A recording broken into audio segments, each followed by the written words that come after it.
भाव लिखे। बिरहा सुनने वाले श्रोता सज्जनों जरा गौर करिएगा। कभी कभी हमारे पास शिक्षा तो होती है, लेकिन शिक्षा होते हुए भी हम ऐसा व्यवहार करते हैं इस दुनिया में और ऐसा ऐसा काम कर जाते हैं मानो जैसे हमें इस समाज से कोई सरोकार ही नहीं है, कोई लेना देना ही नहीं है। इसी बात को मद्देनजर रखते हुए ये बिरहा माँ स्टूडियो वो भी म्यूजिक की ओर से आप सबके बीच में जा रहा है। मैं गायिका कुमारी सुमित्रा नंदनी इलाहाबाद की पावन सरजमी से हमारे साथ हमारे मंच पर बैठे हमारे कवि जी श्री खेमराज यादव मोछवाले और हमारे कवि जी श्री मंगल यादव जौनपुरी जी ने, दोनों कवियों ने इस गीत को सजाया है। जरा गौर करेंगे। बिरहा के अंदर 4 लाइन भूमिका के भाव में लिखना पड़ा।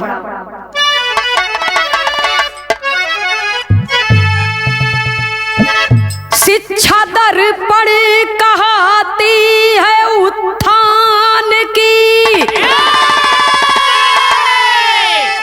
सभ्यता का पतन हो रहा पाके शिक्षा।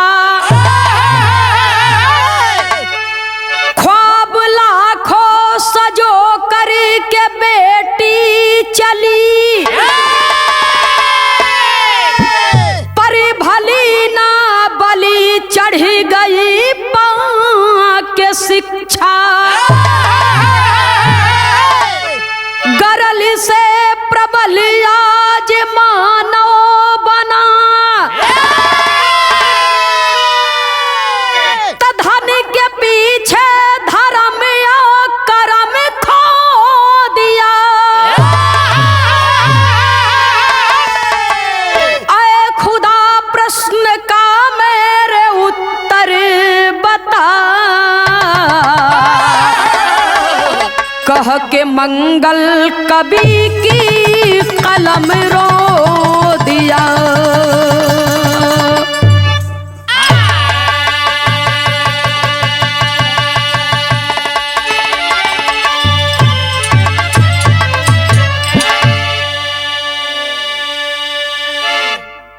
कितना बढ़िया भाव कवि लिखते हैं।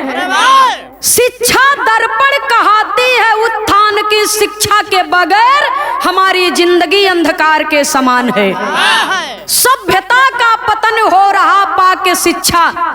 आज वर्तमान समय की एक कड़वी सच्चाई है, शिक्षा जितने उच्च स्तर पर जा रही है, सभ्यता उतनी ही निम्न स्तर पर है बाबूजी।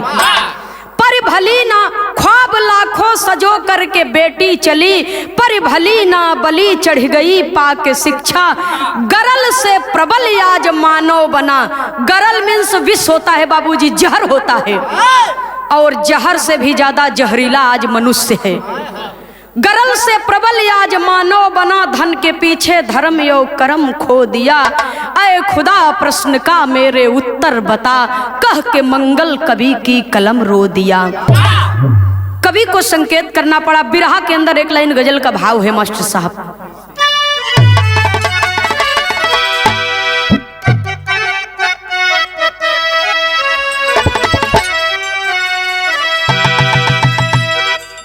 अरे मिलती है जिंदगी में, हे मिलती है जिंदगी में मोहब्बत कभी कभी, मिलती है जिंदगी में मोहब्बत कभी कभी, मिलती है जिंदगी में मोहब्बत, मिलती है जिंदगी में मोहब्बत कभी कभी। अरे मिलती है जिंदगी में मोहब्बत कभी कभी, मिलती है जिंदगी में मोहब्बत कभी कभी, मिलती है जिंदगी में मोहब्बत कभी कभी।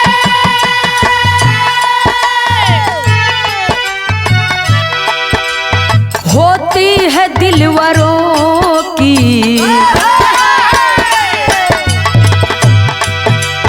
होती है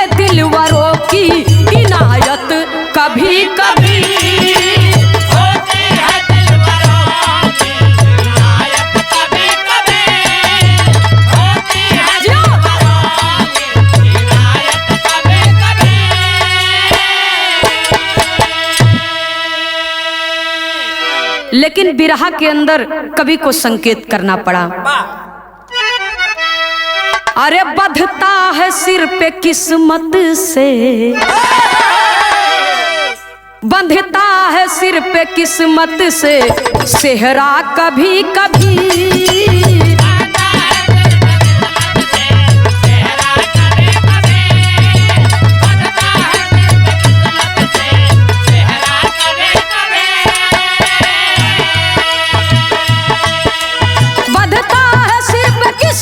सामने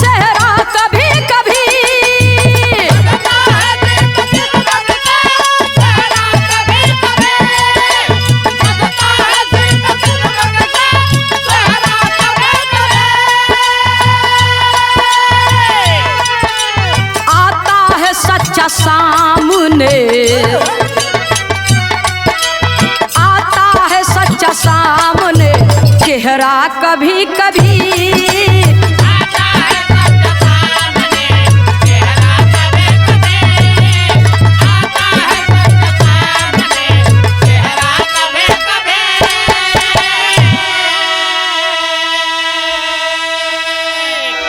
बिरहा सुने वाले बाबू भैया माता बहन लोग जरा गौर करना। कवि लिखते हैं कि बंधता है सिर पे किस्मत से सेहरा कभी कभी, आता है सच्चा सामने चेहरा कभी। किसी इंसान के सिर पर, किसी के भाई, किसी के बेटा के सिर पर सेहरा किस्मत से बंधता है, और किसी लड़की के हाथों में मेहंदी किस्मत से लगती है।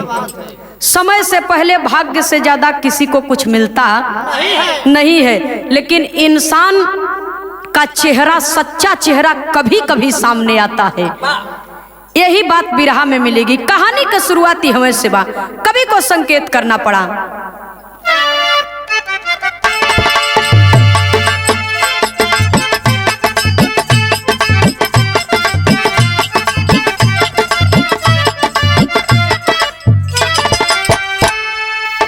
दक्षिणी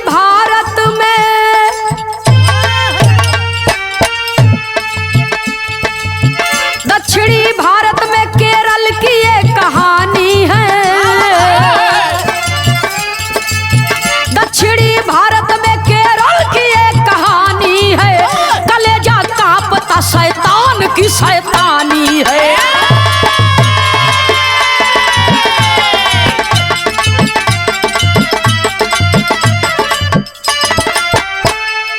पिता विजय सेनन विद्याधरन के आंगन में, पिता विजय सेनन विद्याधरन के आंगन में, उत्तरा जन्मी मणि में खला के दामन में।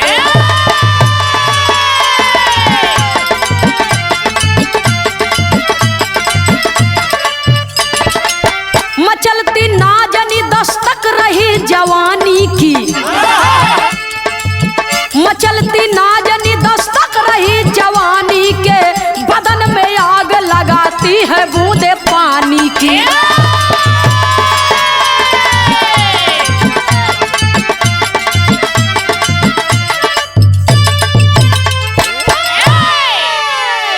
भैया एक सच्ची घटना आपके बीच में निकल करके आई, जिसे कवि ने बिरहा का रूप दिया। दक्षिण भारत केरल के अंदर एक छोटा सा परिवार है। परिवार के सबसे बड़े सदस्य का नाम है विजय सेनन विद्याधरन। विजय सेनन की पत्नी का नाम है मणि मेखला। दोनों प्राणी के प्रेम से बाबूजी एक बेटी पैदा हुई, जिस बिटिया का नाम उत्तरा रखा गया। उत्तरा धीरे धीरे बड़ी हुई, बाल्यावस्था समाप्त हुआ, जवानी की दहलीज पर कदम रखी। पढ़ाई लिखाई में अव्वल नंबर उत्तरा लिया हुआ, गजब का खूबसूरती। माता पिता सोच रहे हैं, चाहे अमीर घर का बिटिया हो चाहे गरीब घर का बिटिया हो, हर बेटी जब शादी के योग्य हो जाती है तो हर माता पिता को चिंता हो जाती है। मातारी बाप सोचता है कि बिटिया का बियाह कैसे कहवा किया जाए। लेकिन धीरे धीरे समय बीतने लगा। जब जवानी की दहलीज पर कदम उत्तरा रखती है तो उसके सुंदरता का वर्णन किया गया। मचलती नाजनी दस्तक रही जवानी में, बदन में आग लगाती है बूंदे पानी में। सुने वाले बाबूजी, जिस कॉलेज में उत्तरा पढ़ रही है उसी कॉलेज में एक लड़का है जिससे उत्तरा को मोहब्बत हो गई, जिसका नाम सूरज है, जिसका नाम सूरज है बाबूजी। और जब दोनों में मोहब्बत हो गई तो दोनों बात क्या कर रहे हैं। विरह में एक लाइन तर्ज है मास्टर साहब,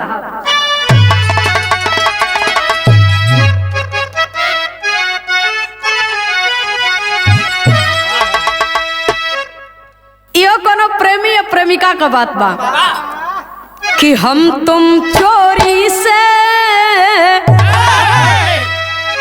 कि हम तुम चोरी से बंधे एक डोरी से, जइयो कहाँ ये हुजूर।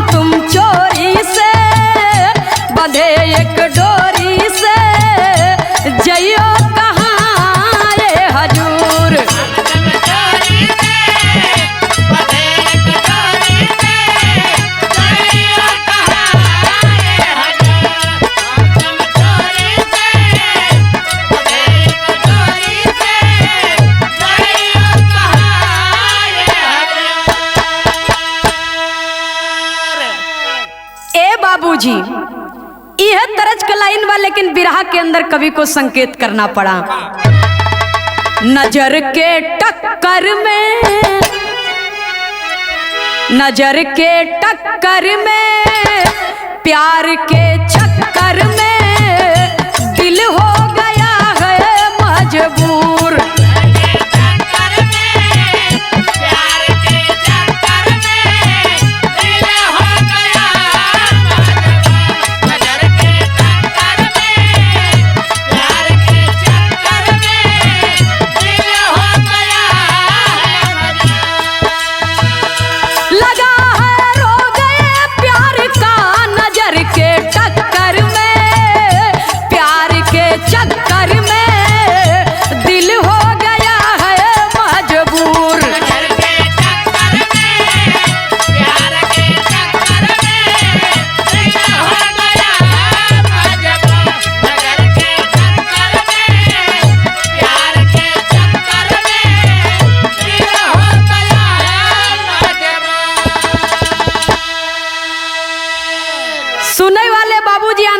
कितना सुंदर भाव कवि लिखते हैं। अरे सूरज मन के मीतावा के दिलावा पुकारे,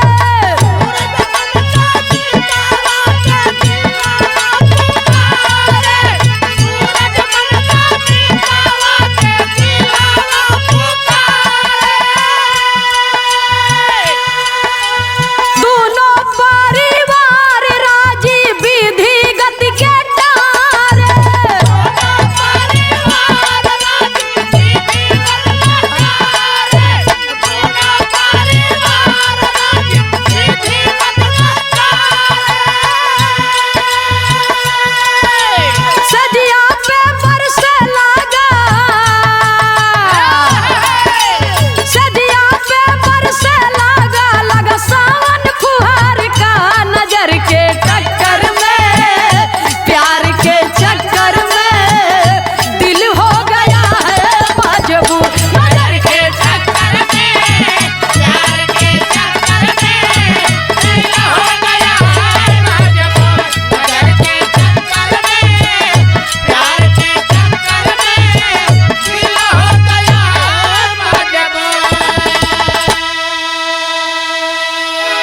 नजर के टक्कर में, प्यार के चक्कर में दिल हो गया है मजबूर।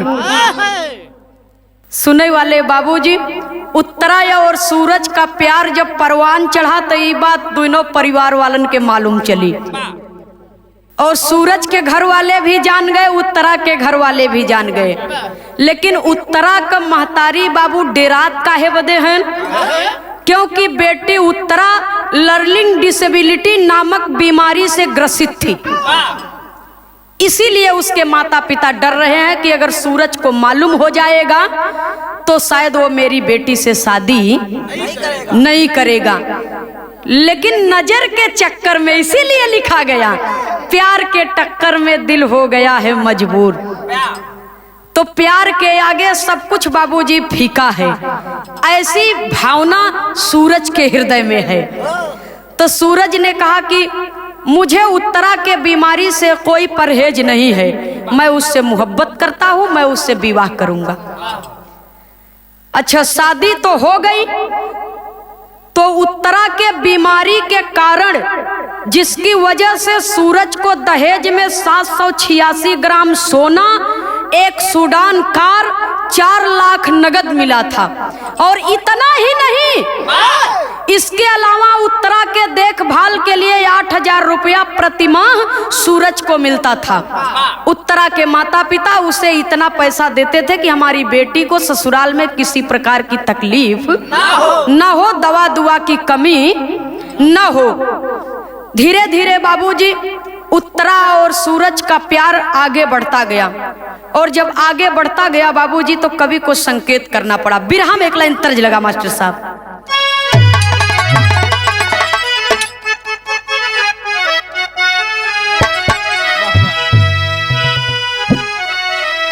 अरे प्रीतिया,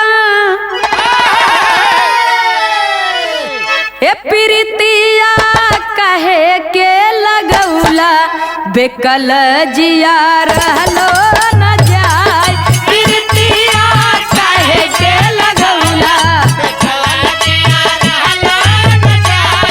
प्रीतिया कहे के लगौला, बेकल जिया रहलो न जाय।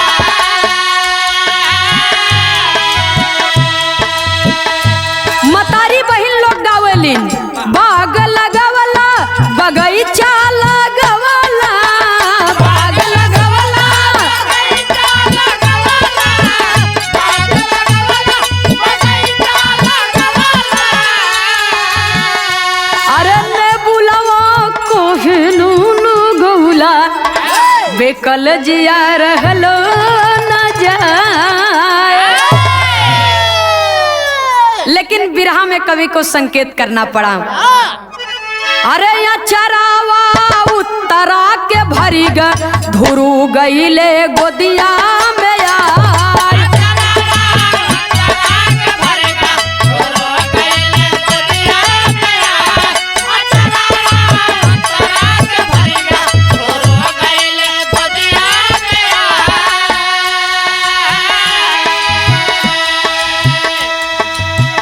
मालिक की मेहरबानी हुई बाबूजी, सूरज और उत्तरा के प्यार से, प्रभु के आशीर्वाद से उत्तरा के कोख से एक बेटा जन्म लिया, जिस बेटे का नाम ध्रुव रखा गया बाबूजी। तो दोनों प्राणी में बड़ी खुशहाली बा, परिवार में बड़ी खुशी बा। लेकिन जो उत्तरा की बीमारी थी वो धीरे धीरे बढ़ने लगी। अब दवाई से कंट्रोल नहीं हो रही है। जब धीरे धीरे बढ़ने लगी बाबूजी तो सूरज का मन उत्तरा से उबने लगा। जब सूरज का मन उत्तरा से उबने लगा तो वो करता क्या है, अंतरे में कवि को लिखना पड़ा।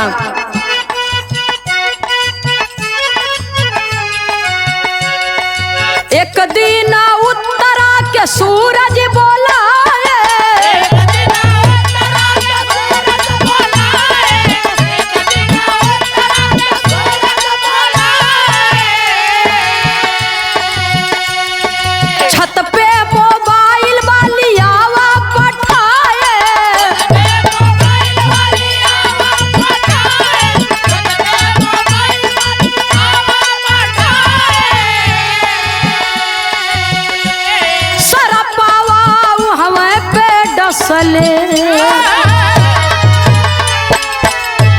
सरपावा हमें पे डसले, बदन बिस गईले समाय।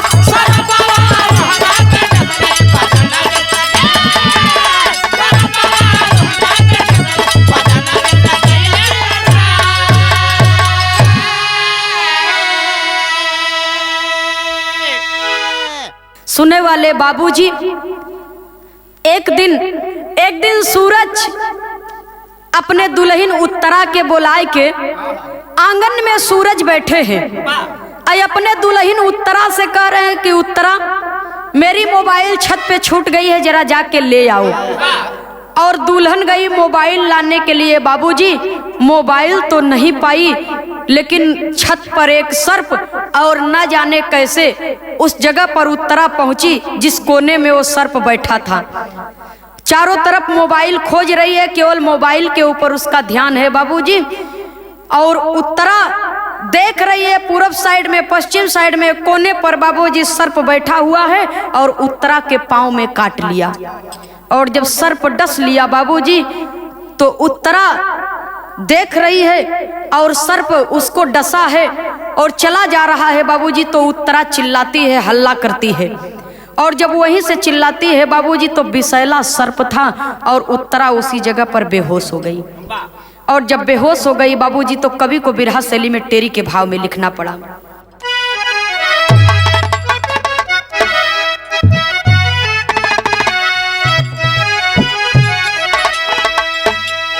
अरे मोरे राम, अरे बिचारी के दुर्दिन दिनावा, सेनुर सहम गया राखों में थी चिनगारी।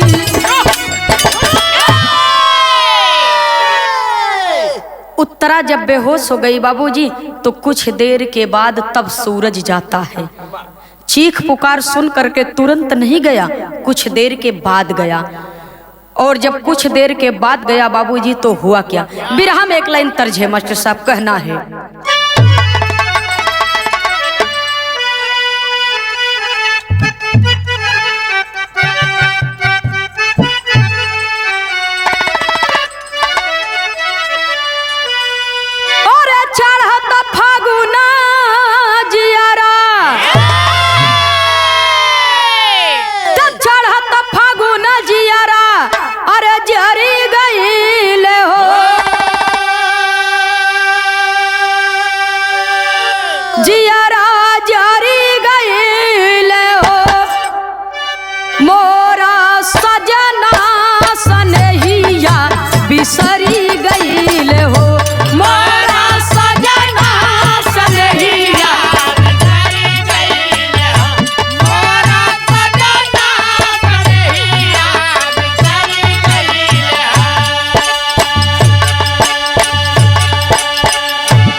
लेकिन उत्तरा के विषय में लिखा गया, कवि को संकेत करना पड़ा। और जिंदगी में जहर, तो जिंदगी में जहर, अरे घोराई गई ले हो, अरे घोराई गई ले हो, तन में दुई गो बीमारिया समाई बीमारिया समाई गई हो,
बीमारी से तो पहले ही वो ग्रसित थी, और दूसरा जब सर्प ने काट लिया तो विषैला सर्प काटने के वजह से उसकी शरीर एकदम से काली पड़ गई, रक्तस्राव होने लगा बाबूजी, और दो बीमारी से वो ग्रसित हो गई।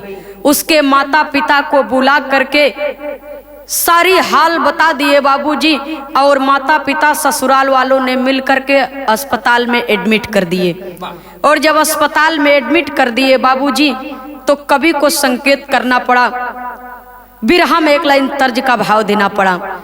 अस्पताल में वो बेटी पड़ी है, ससुराल वाले अस्पताल तक गए तो जरूर, अस्पताल में एडमिट होने तक वो लोग वहां पर रुके थे, लेकिन जब उसकी दवा दुआ चलने लगी तो वो लोग चले आए बाबूजी, और दोबारा उस बेटी की ओर देखने के लिए नहीं गए। और जब नहीं गए बाबूजी तो वहां उसकी दशा क्या हो रही है। बिरहा में एक लाइन तर्ज है मास्टर साहब,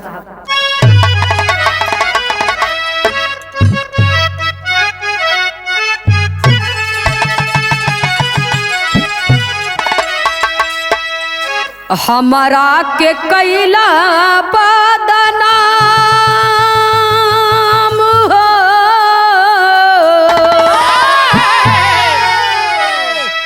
हमारा के कैला बदनाम ये श्याम बसिया बजाई के,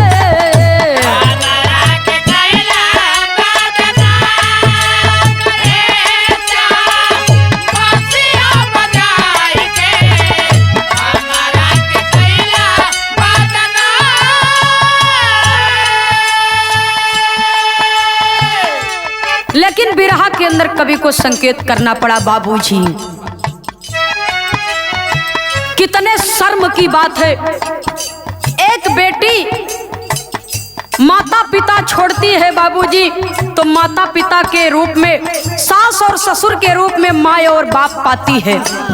मायका छोड़ती है ससुराल में लाखों प्यार पाने के लिए, लेकिन सात फेरा जिसके साथ में घूम करके जीवन में सुख और दुख निभाने का वचन जो दिया, आज वो जीवन साथी उस दुखिया को देखने के लिए जब नहीं आया तो कवि को संकेत करना पड़ा। गुलशन के गुल गमगीन हो,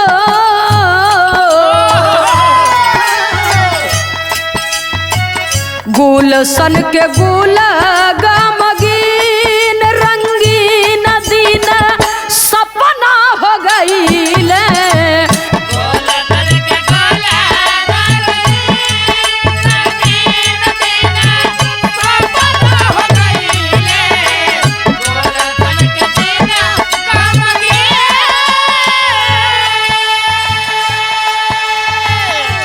धीरे धीरे कई दिन बीत गया। कितना दिन बीता?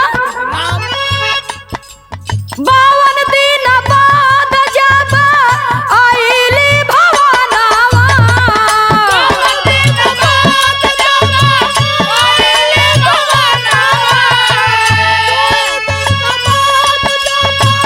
आईली भवानावा,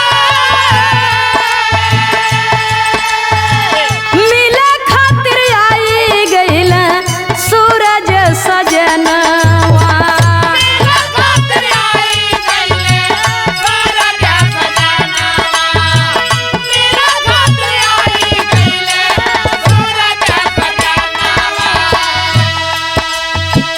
कैसे दिन काटी तोहरे बीन हो, कैसे दिन काटी तोहरे बीन रंगीन दिन सपना हो गईले, कैसे दिन काटी तोहरे बीन रंगीन दिन सपना हो गईले, कैसे दिन काटी तोहरे।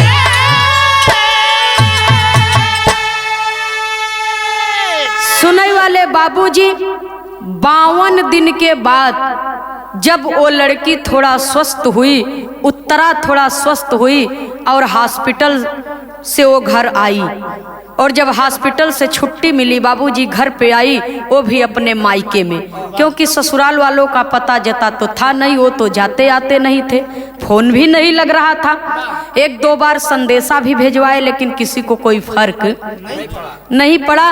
विद्याधरण सोचने लगे बेटी तो अपनी है, बेटी तो अपनी है, इसका तो देख रेख करना ही करना है। वही बाबूजी माता पिता अस्पताल से अपनी एकलौती बेटी उत्तरा को अपने घर ले आए। और जब घर ले आए बाबूजी, तब एक दिन सूरज आया। सूरज आया और अपनी पत्नी से हाथ जोड़ करके कहने लगा कि मुझे माफ कर दो, मैं किसी काम से बाहर चला गया था इसलिए आ नहीं पाया, अब मैं तुम्हें लिवाने आया हूँ, मेरे साथ घर चलो। उत्तरा कहती है कि मैं आपके साथ कैसे जाऊं? सूरज कहता है तुम मेरे साथ घर चलो। तो दोनों प्राणी बात कर रहे हैं कैसे बाबूजी? अपने पति को हाथ जोड़े हुए खड़ा देख करके बाबूजी, वो पत्नी के आंखों से आंसू बाबूजी ढरकने लगा। तो अपने पति से कहती है, बिरहा में कवि जी 4 लाइन छंद का भाव लिखते हैं, कहना है बाबूजी, नैना करे बरसात धई के सजना के हाथ, नैना करे बरसात धई के सजना के हाथ, काहे छोड़ा जनी साथ बाया धूर जिंदगी।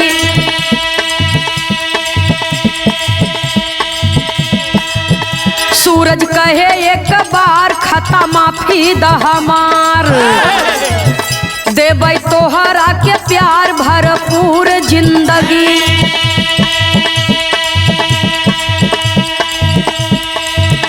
देखा विधाना का खेल, नाग आया एक अकेल, दशा किस्मत भय फेल बनी क्रूर जिंदगी।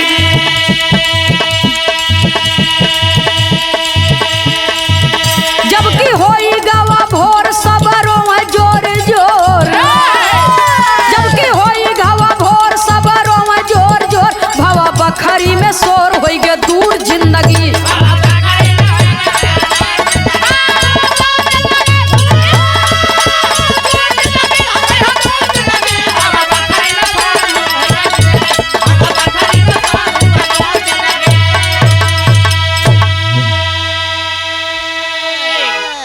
विराज सुने वाले श्रोता सज्जनों, आखिरकार में सूरज अपनी पत्नी से क्षमा मांगा, मुझे माफ कर दो, मेरे साथ में आप चलिए, हम दोनों प्राणी अपने बच्चे के साथ अपने परिवार के साथ खुशी खुशी जीवन बिताएंगे, अब दोबारा इतनी बड़ी गलती मुझसे नहीं होगी।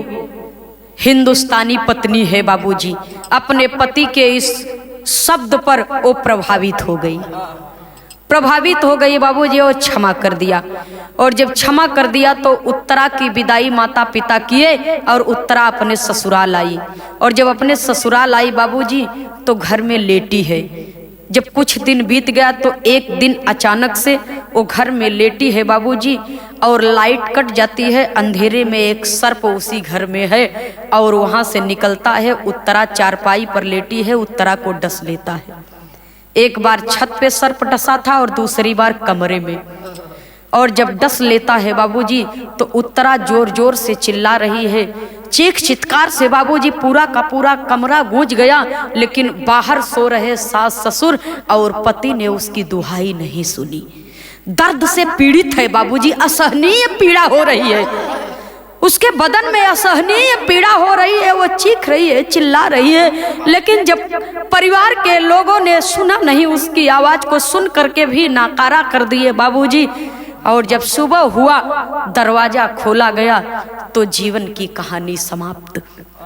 जीवन की कहानी जब समाप्त हो गई बाबूजी, तो चारों तरफ खबर दिया गया, उसके मायके खबर पहुंचाई गई।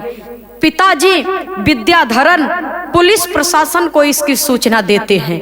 और जब पुलिस प्रशासन को इसकी सूचना देते हैं बाबूजी, तो पुलिस प्रशासन के लोग उस जगह पर जब पहुंचते हैं जहां पर उत्तरा है, उत्तरा की ससुराल में, तो कवि को संकेत करना पड़ा, आल्हा के लाइन में लिखना पड़ा बाबूजी।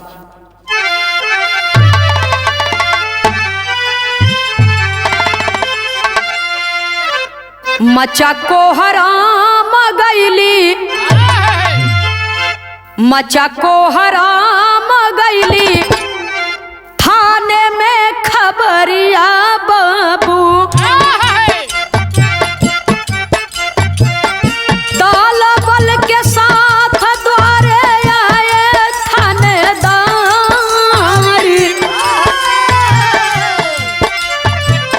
पोस्टमार्टम खातिर जब लसिया गईल बा भैया,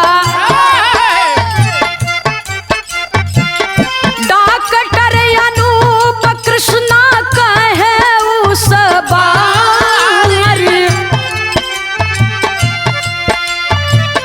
नशीला पदार्थ सेवन कैली रतिया में बेटी, चढ़ा को बरा के काटे बिसबरिया। ए बाबू, पोस्टमार्टम के रिपोर्ट से पता चली कि नशीला पदार्थ इसको सेवन कराया गया है। इतना ही नहीं, इसे सर्प ने डसा है, और वो भी विषैला सर्प ने डसा है, और जिसके कारण इसकी मौत हो गई। पूरे परिवार को जब बुलाया गया बाबूजी, तो कवि को संकेत करना पड़ा। भइल बा कड़ाई पाती, सूरज टूट गईल है उस दम,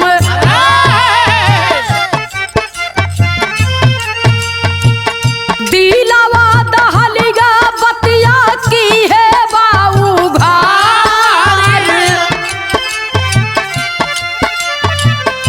करती कलई के ऐसन रोग ही गुजरिया साहब, मारे खातिर बार बार की हम प्रयास, सुरेश सपेरावा से सपावा खरीदली साहब, तीसरी बार पूरा भावा दिलावा के आस।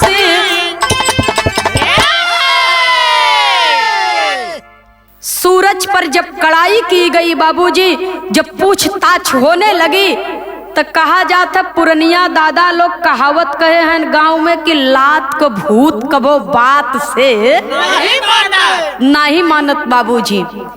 तो मार के आगे तब बड़े बड़े लोगन को पोल खुल जाले। तो सूरज पर जब मार पड़ने लगी बाबूजी की हकीकत क्या है तुम बताओ।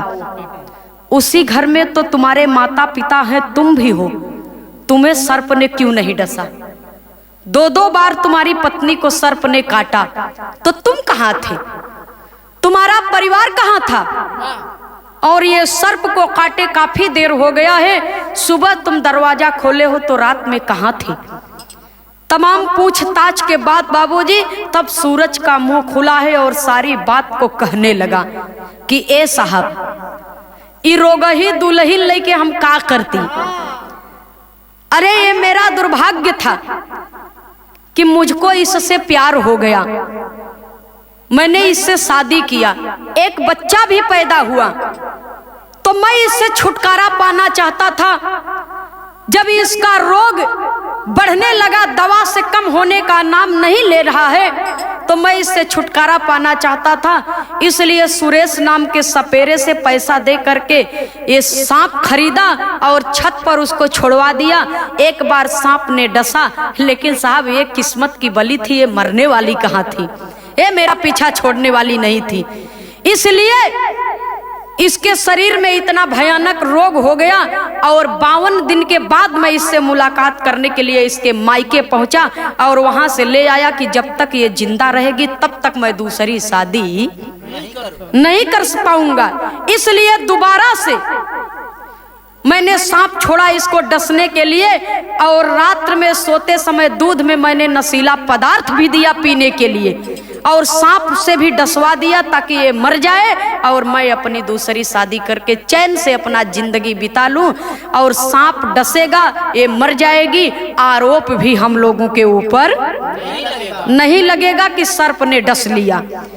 जब ये तनी बतिया बाबूजी सुनत हैं थानेदार साहब, तो एक तमाचा हिच करके गाल पे जड़ देते हैं कि अरे नीच, तूने प्यार का अपमान किया है, मानवता का हनन किया तूने। अब मेरी बात सुन, तू दूसरी शादी करना चाहता है ना, चल तुझे असली ससुराल ले चलता हूँ। कवि को संकेत करना पड़ा, कहना है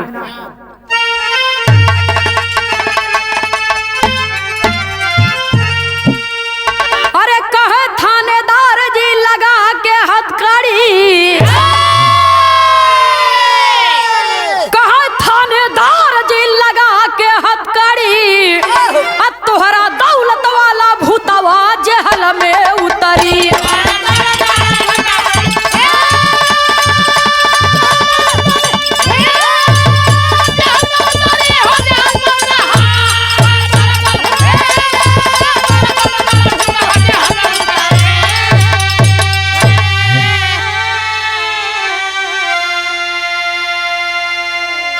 अरे दोहरिया जीवन कारा वास वाला सजावा,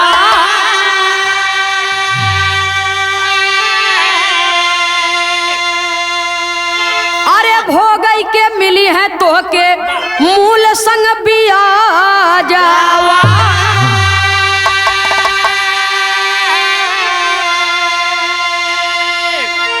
अरे जाके बंदी घर में पिसत बच्चा करी, जाके बंदी घर में पिसत बच्चा करी, अब तोहरा दौलत वाला भूतवा जहल में उतर।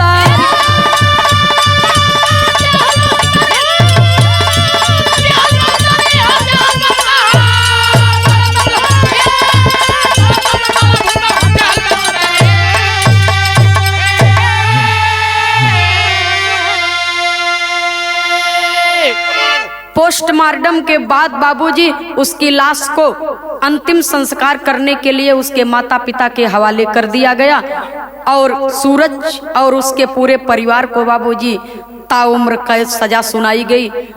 और आज भी वो सूरज जेल में बाबूजी बंदी घर में चक्की पीस रहा है, अपने कर्मों का कर्मदंड भोग रहा है।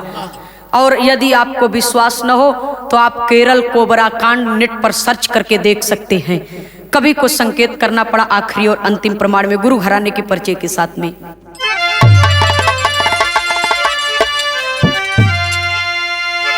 स्वामी सीताराम हित गुरु गए स्वर्ग की ओरी, मंगल जौनपुरी की कविता लहरे चारों ओरी।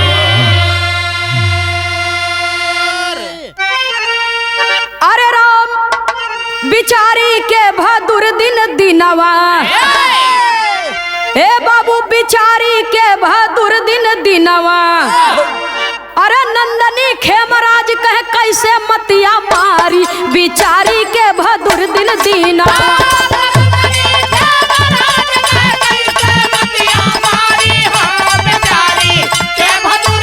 जय हो जय हो।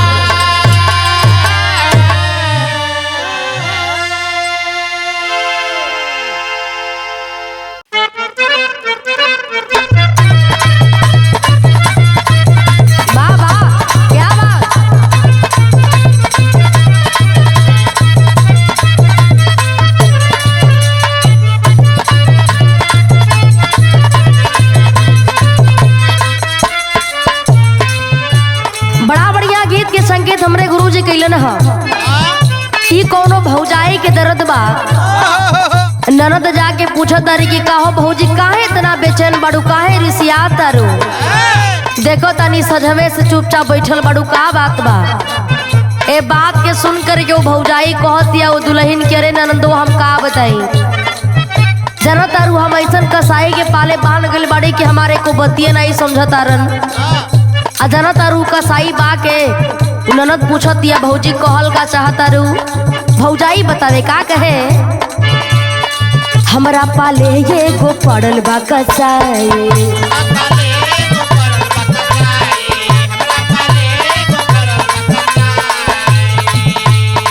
ऊ केहू दोसर ना हमें तोर भाई।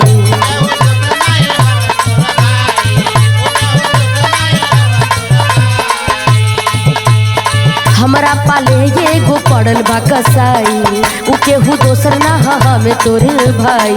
सांझी से उठे दरदिया रे, दर्दिया रे, कहे साझी से उठे दर्दिया रे, दर्दिया रे, ननदिया रे, ननदिया रे, छाप दे कमर पे हरदिया रे।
अच्छा बाबूजी, हम गायिका अंशिका कुशवाहा माँ स्टूडियो के सौजन्य से आप लोगों के बीच में एक बिरहा लेकर के आ रहल बानी।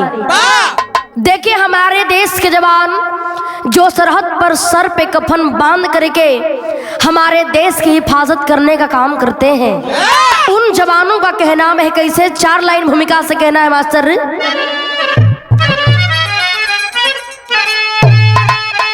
है बगावत कौतूहल मचा जंग का,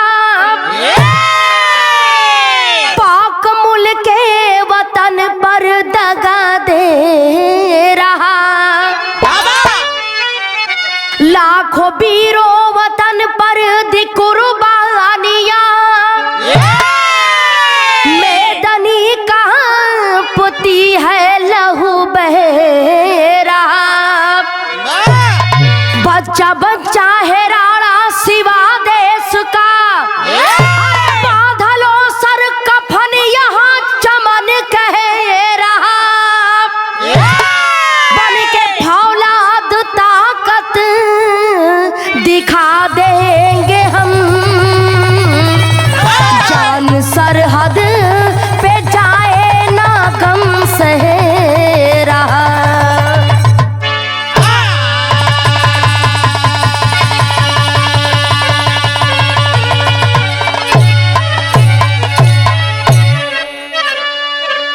हमारे देश के जवानों का कहनाम है, सर कट सकता है लेकिन सर कभी झुक नहीं सकता।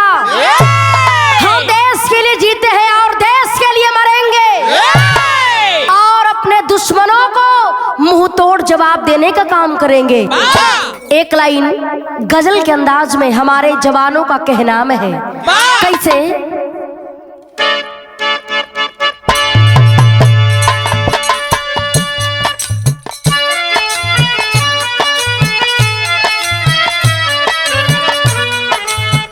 ये हमारे जवानों के दिल की वेदना है। ए धरती माँ है मेरी की अलग ऐलान लिख देना, मेरी इस जिंदगी पे इसके है एहसान लिख देना, एक इसका मकबरा है, ए दुनिया वाले जान जाएंगे, तू मेरी कब्र के पत्थर पे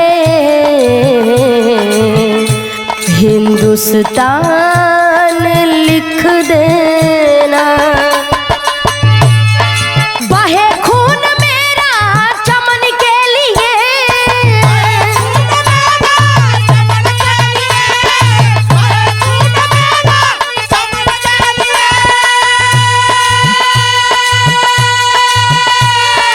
बहे खून मेरा चमन के लिए, चमन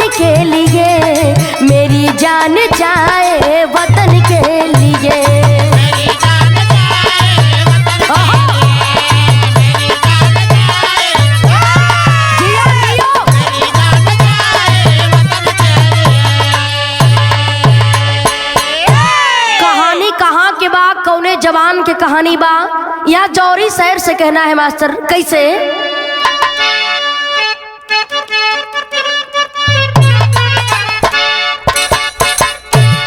जनपद गाजीपुर अंदर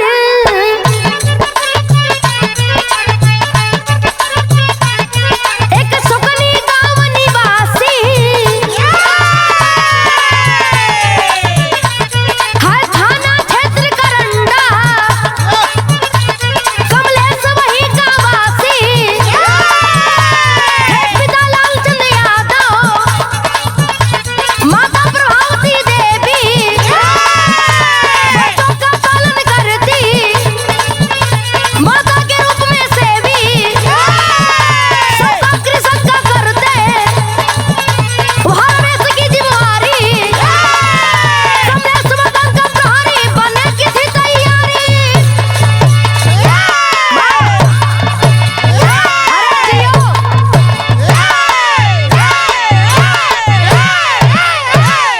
अच्छा बाबूजी, जरा कहानी पर गौर करेंगे। जिला गाजीपुर अंदर, क्षेत्र करंडा, वही करंडा में एक छोटा सा गांव है जिस गांव का नाम है सुकनी। वही सुकनी गांव के रहे वाला लालचंद यादव के पत्नी के नाम प्रभावती देवी। बड़ा खुशहाली परिवार बा। और देखे लालचंद यादव के गोद में मालिक 2 संतान देहले हुवन। दोनों बेटा देहले बाड़न। बड़ा खुशहाली से जीवन बीत रहल बा।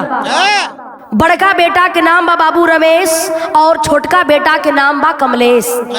दिल में बड़ा खुशहाली हो।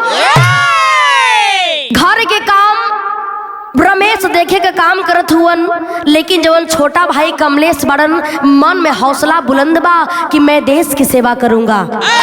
भैया हमार किसान हवन तो हम देश के जवान बनब। तैयारी बनाना चालू कर दिया, दौड़ना चालू करता है। मालिक ऐसन मर्जी भइल, रियाज बनाते बनाते खुली भर्ती भइल बाए बाबू। जा करके कमलेश यादव लाइन लगूलन है और सचमुच फौज में भर्ती हो जाते हैं। जब फौज में भर्ती भइलन, वर्दी पहन करके वह जवान जब घरवा अइलन है, आज अपने माई बाबू के पैर के छुअत हुवन। आ कलन की देखा हम अपने देश का सेवा पूरे ईमानदारी के साथ में करब। तो भइल का मास्टर यहाँ गीत लागल।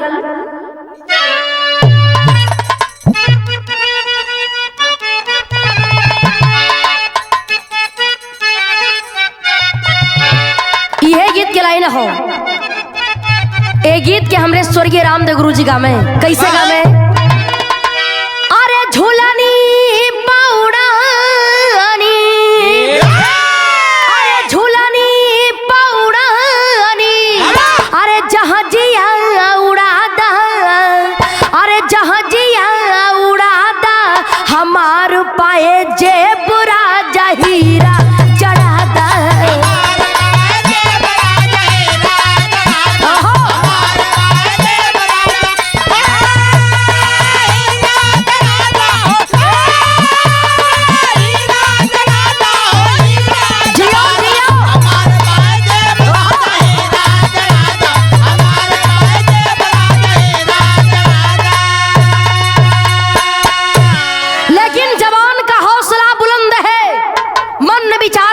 होता है क्या?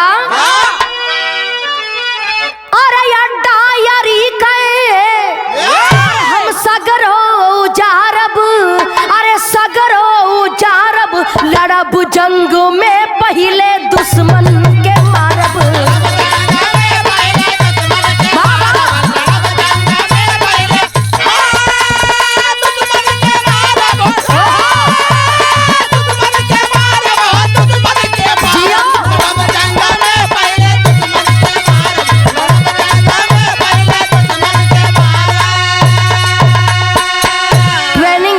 के जवान घर पर आता है बाबू। समय बीतल 2-4-5 दिन के बाद खबर आई हो जवान की ड्यूटी कहां पर लगी है। कहना है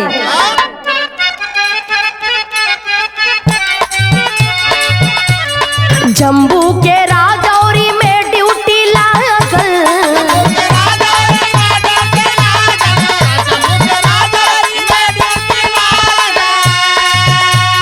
पहरा पे रात दिन बीतेला जागल।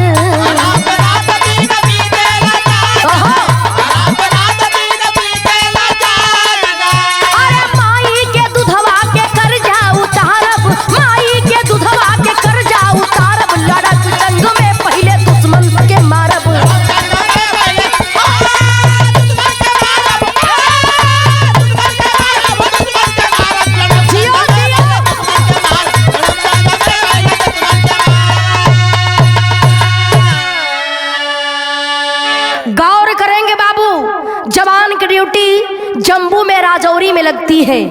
जब जम्बू के राजौरी में लगल, जवान बड़े ईमानदारी के साथ अपने ड्यूटी को निभाने का काम कर रहा है। हौसला बुलंद है, विचार कर लिया चाहे कुछ भी हो जाए, देश की सेवा पूरे ईमानदारी के साथ, पूरे बहादुरी के साथ में करूंगा।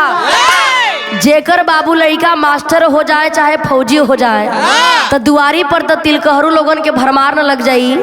घरवा से रोज माई फोन करत बाड़ी प्रभावती देवी की, ये बेटा फौज में भर्ती हो गईला तो हर सपना पूरा हो गईल।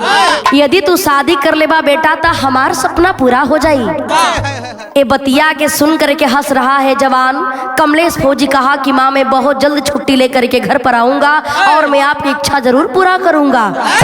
जवान छुट्टी लेकर के घर पर आता है बाबू, और देखें आज बड़ी खुशी के साथ में कमलेश यादव के शादी एक डिम्पल नाम के लड़की के साथ में भइल हो। जब डिम्पल नाम के लड़की के साथ में आज शादी भइल बा ए बाबू, धीरे धीरे समय बीते लागल। तो भइल ह का कहना है, घर में कितना खुशहाली बा।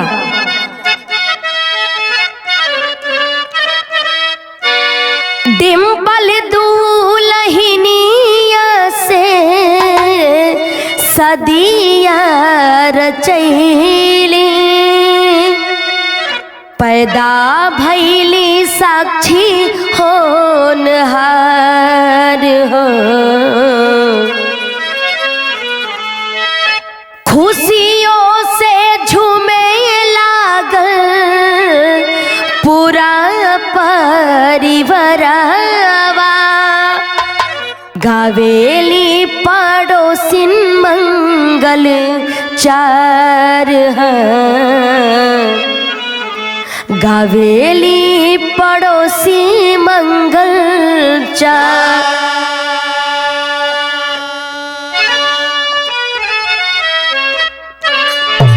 ए बाबू घर में कितना बढ़िया खुशहाली हो।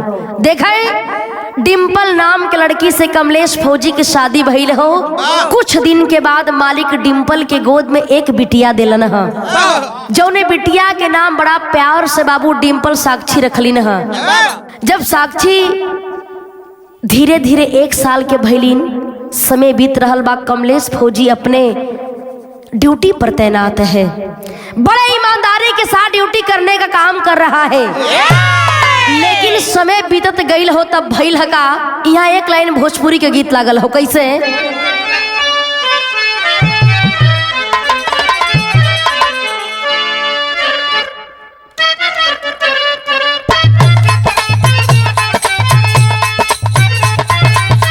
कोनो हीरो हीरोइन के देख के कहता, का कहे, जान मारे ललका लहंगवाए गोरी,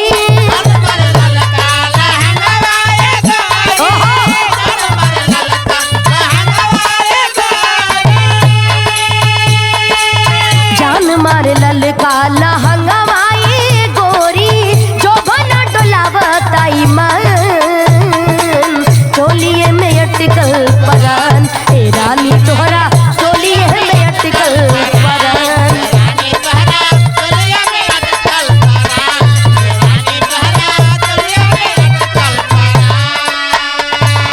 लेकिन धीरे धीरे समय बीतल हो, आखिर भइल ह का,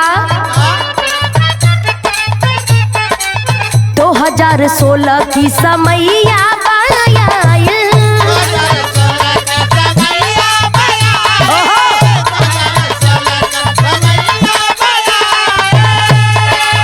2016 के समैया आयल, गोलाबारी कैले पाकिस्तान, खतरा में पड़ल हिंदुस्तान। ए जवान सोचे खतरा में पड़ल हिंदुस्तान।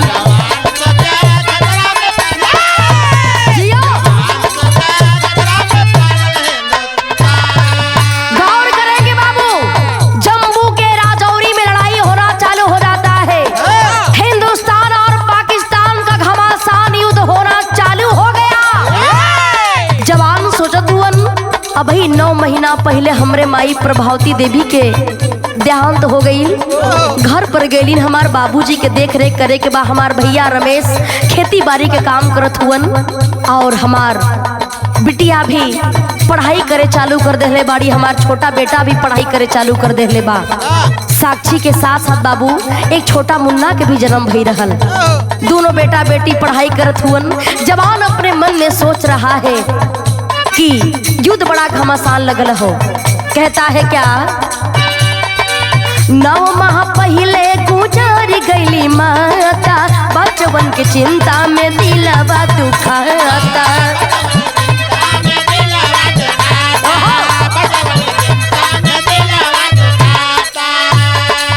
1.5 माह के बाटे छुट्टियां ले आइल।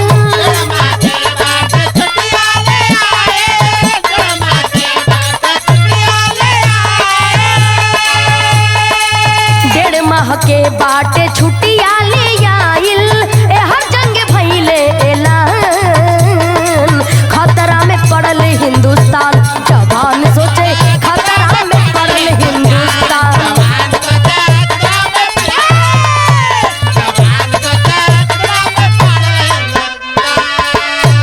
जवान सोचत हुअन 2 दिन पहले हमरा के 1.5 महीना के छुट्टी मिलल बा। परसों हमरा के घरे जाए के बा, लेकिन इधर देखत बानी हिंदुस्तान और पाकिस्तान का घमासान युद्ध चालू हो गया है। चाहे कुछ भी हो जाए, मैं जब फौज में भर्ती हुआ था कसम खाया था सबसे पहले हमारा देश है, बाद में हमारा परिवार है। घरे हमरे बचवन से भेंट होखे चाहे मत होखे, लेकिन हमारी कर्तव्य बा कि हम ये देश के जवान बानी तो सबसे पहले अपने भारत माता की रक्षा करी। जवान अपने मन में सोच रहा है बाबू, होता है क्या, यहाँ एक लाइन टेरिक लाइन लगल हो।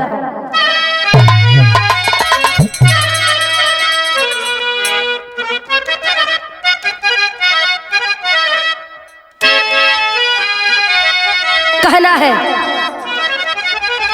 अरे सरहद पर बंद बोली हो गई।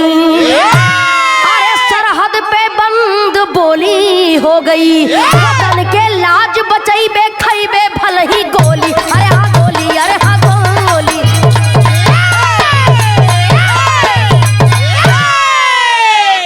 गौर करेंगे बाबू, जवान अपने मन में विचार कर रहा है चाहे कुछ भी हो जाए, लेकिन देश की सेवा पूरी ईमानदारी के साथ में करूंगा।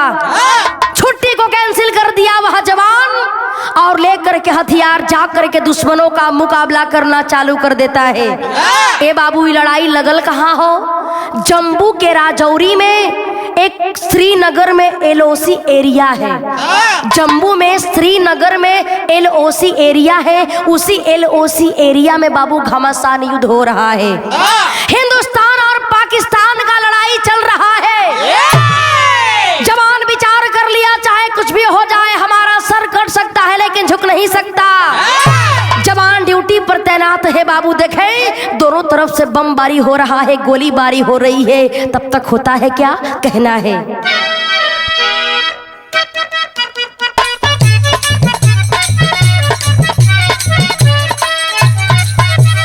कि कोनो लड़का कह रहल बा कैसे, गली गली घूमेला हो मन के भवरवा, मिले नहीं इचे को करार।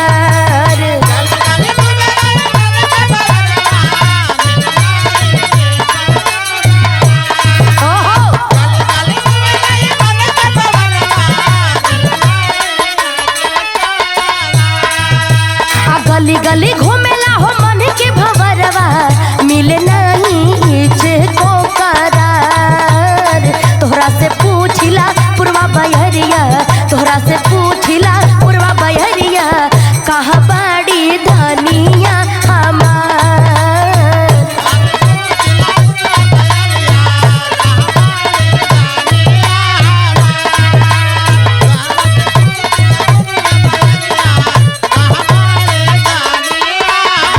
लेकिन जम्मू के राजौरी में जब लड़ाई लगल हो श्रीनगर LOC एरिया में, तब भइल का जम्मू के राजौरी में साजिलस करिया, चले जंगी बीरावा जुझार।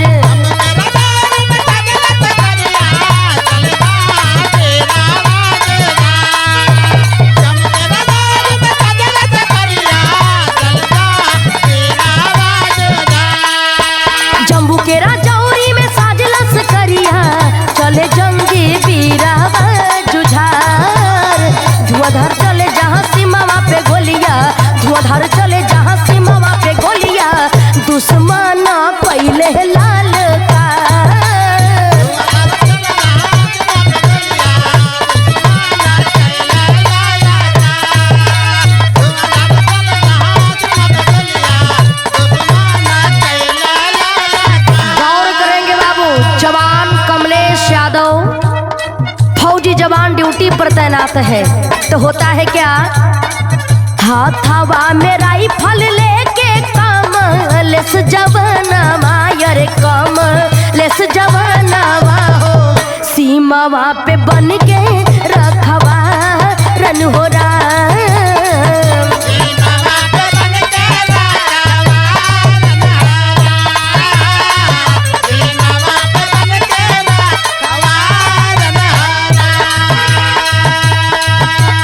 गिरले धरतिया पे देश के दुलरुआ, अखिया से बहे या सुधार।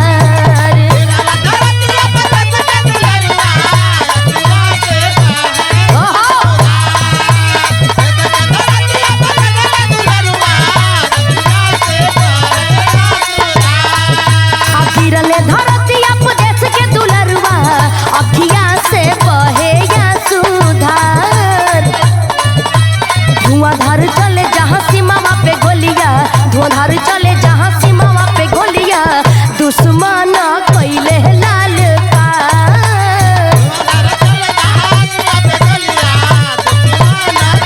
अरे जिया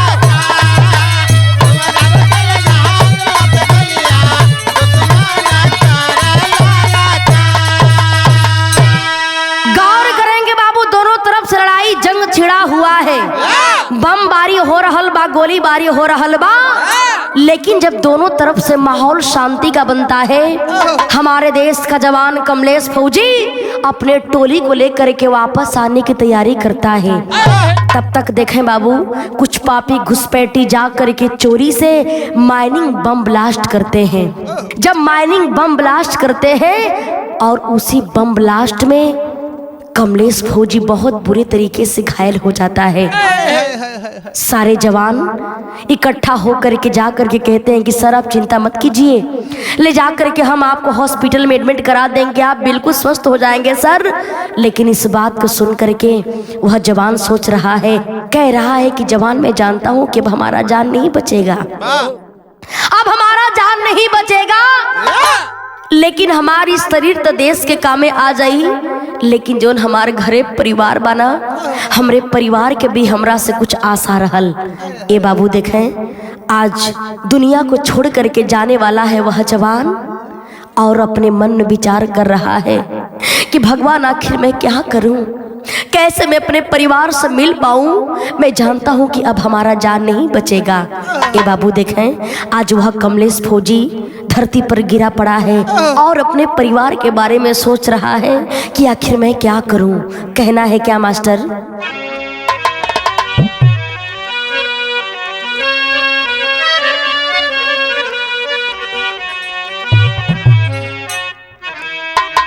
छुट्टी ले हाली जायल हम,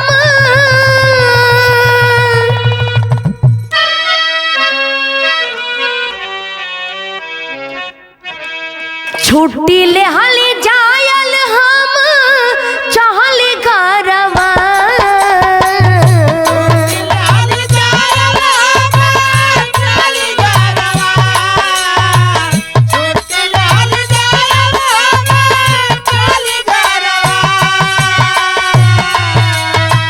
छुट्टी ले हाली जायल हम, चाहली घरवा।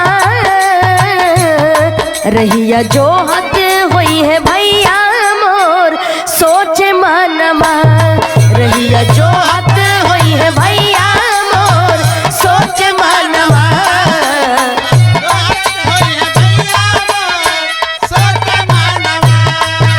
ए बाबू जवान अपने मन में सोचत हुअन, हमरे घरे हमार दुल्हन जोवत होइहन, हमार बेटा बेटी जोवत होइहन, हमार भैया हमार रास्ता देखत होइहन। बड़ा मन में ख्वाब रहल केदा पारी जाई, जवन जवन कहले बानी सब कुछ अपना पूरे परिवार के कुछ न कुछ लेकर के जाई। भइल का डिम्पल के पास मीना ऊनी सब लला नहवा।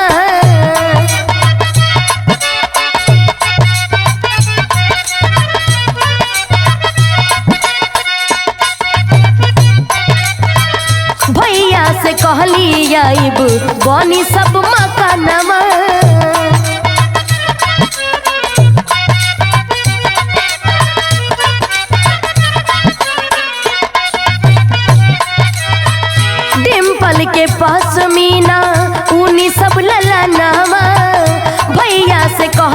आईब बानी सब मकानमा, लेकिन लागे बाटी नहीं जाई जनमा।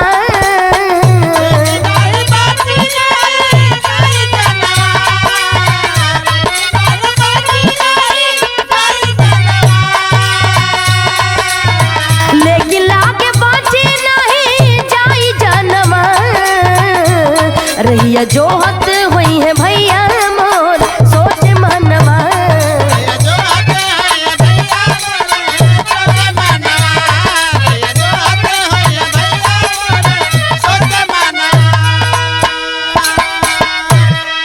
ए बाबू जवान धरती पर लेटा है, सोच रहा है।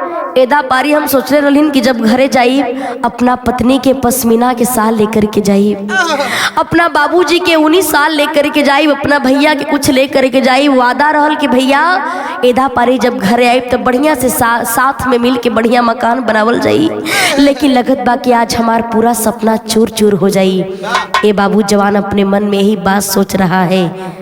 बहुत सारे जवान आकर के कहते हैं सर आपको ले जा कर के हम हॉस्पिटल में एडमिट करा देंगे, आप बिल्कुल स्वस्थ हो जाएंगे। लेकिन जवान समझ रहा है कि हमारा जान नहीं बचेगा।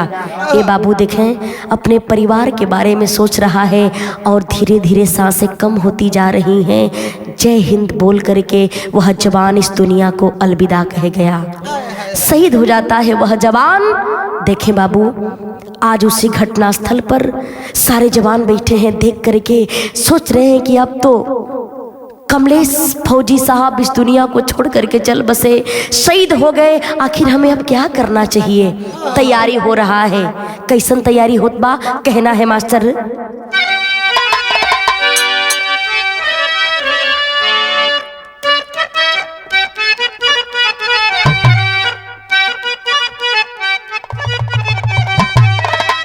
हाय राम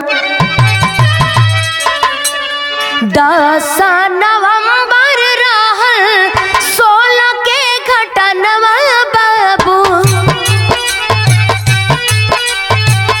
बन के बतानवा के रहले रखावा।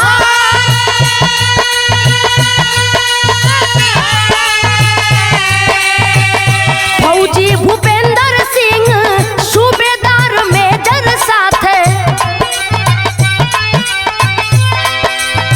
लाशिया के लेके चलले दोनों हो नहार।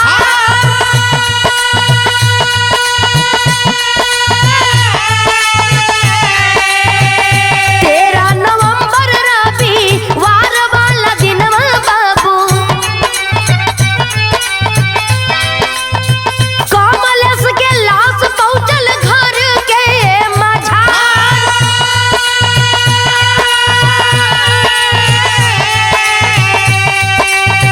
दुआरा पे भीड़ लागल रोवे सारा लोगवा बाबू, बाबूजी के आँखिया से बहे आंसू।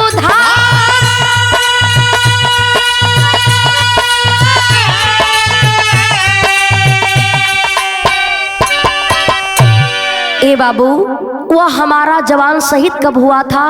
उस दिन देखें 10 नवंबर 2016 को, 10 नवंबर 2016 को वह जवान इस दुनिया को अलविदा कह गया। देखें फौजी भूपेंद्र सिंह और मेजर सूबेदार ये दोनों लोग मिल करके विचार कर रहे हैं कि जवान को हम इसके घर पर हम दोनों भाई लेकर के चलेंगे। 13 तारीख को 13 नवंबर 2016 को उस जवान की लाश घर पर आती है। जब शोकनी गांव में आइल हो ए बतिया के पता आज बाबूजी लालचंद यादव के जब चलल के हमार बेटवा शहीद हो गईलन, आज अपना बेटा के लाश पर गिर के रोवत हुन की कारे बेटा हमरा से इतना वादा करके गईला कि जब हम आइब न बाबूजी बहुत बढ़िया मकान बनावल जाई, तोहरा के 19 साल लेकर के आई और हम भैया बड़ा प्यार से रहे का काम करल जाई। लेकिन आज हमरा के अज्जल में छोड़ के चल गिले ना बेटा। अरे समय तो हमार रहल गईला के, लेकिन तू हमरा के छोड़ के चल गिला। लाल ए पूरे परिवार के देख रेख हम कैसे करब? ए बाबू तब तक देखे आखिर में आज ए बतिया के पता जब डिम्पल के चलल हो, जब डिम्पल के बात के पता चलल दौड़ के आ करे के अपने पति के लाश पर गिर के रो रो के कलिन की कहो सैया साथ जिए मरे के कसम खैला और हमरा के बीच धारा में छोड़ करके चल गेला ना। आखिर अपने जीवन के हम कैसे बिताई, तोहरा बिना ये दोनों बचवन के लेकर के हम कैसे बिताई, ये अपने राजा बेटा ये साक्षी बिटिया के लेके अपन जीवन हम कैसे बिताई। ए बाबू देखें सारा माहौल गमगीन है, सारे गांव के लोग रो रहे हैं। देखें सूबेदार मेजर साहब और फौजी भूपेंद्र सिंह जी जाकर के समझा रहे हैं, चिंता मत करिए, जो आपका पति है, जो आपका बेटा है, देश की सेवा करते करते बहादुरी की मौत मरा है। जब तक सूरज चांद रहेगा तब तक कमलेश यादव का नाम रहेगा। और बड़े गर्व के साथ आप कह सकते हैं कि हमारा बेटा देश की सेवा करते करते शहीद हो गया। ए बाबू, आज बाबू जी है बतिया सोच करके धीरज बधावत हुन, लेकिन आखिर कैसे केहू अपने एगो परिवार के सदस्य जब कम हो जाला ना तो दिल के गम बहुत काफी बढ़ जाला। रो रही है आज वह डिम्पल अपने पति के लाश के देख करके रोवत बड़ी, लेकिन देखें बाबू बड़े राजकीय सम्मान के साथ कमलेश यादव फौजी का अंतिम दाह संस्कार होता है। बहुत सारी सुविधाएं भी उस परिवार को दी जाती है, लेकिन एक बात याद रहे, कितना ही रुपया हमारे जवानों के घर पर चला जाए लेकिन हमारा देश उन जवानों का कर्ज कभी अदा नहीं कर सकता। इसलिए एक लाइन उन जवानों के लिए कहना है, क्या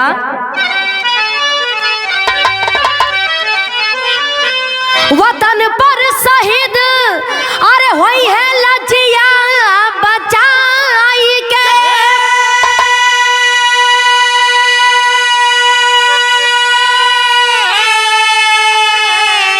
वतन पे शहीद अरे होई है लजिया बचाई के, चीर दी है सीना अरे चीर दी है सीना वीर पापियन के जाई के, चीर दी है सीना।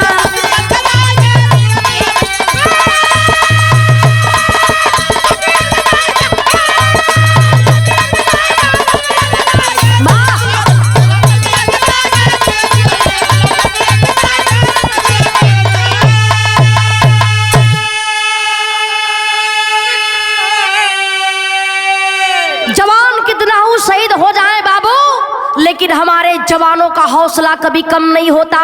मरते दम तक भारत माता की जय, भारत माता की जय करते हैं और कहते हैं कि सर कट सकता है लेकिन सर कभी झुक नहीं सकता। हमारा देश चाहे कितना हो पैसा दे दे, कितना हो सुविधा उस परिवार को दे दे, लेकिन हमारे जवानों का कर्ज कभी अदा नहीं कर सकता।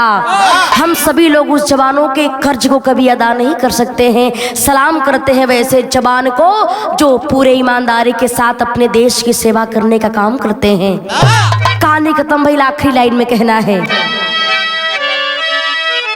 गुरु बिहारी गुरु रमन श्यामा भय स्वर्ग के वासी,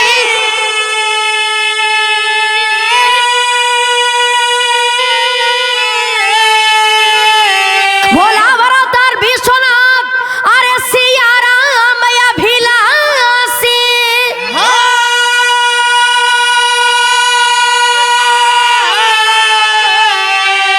सरहद पे बंद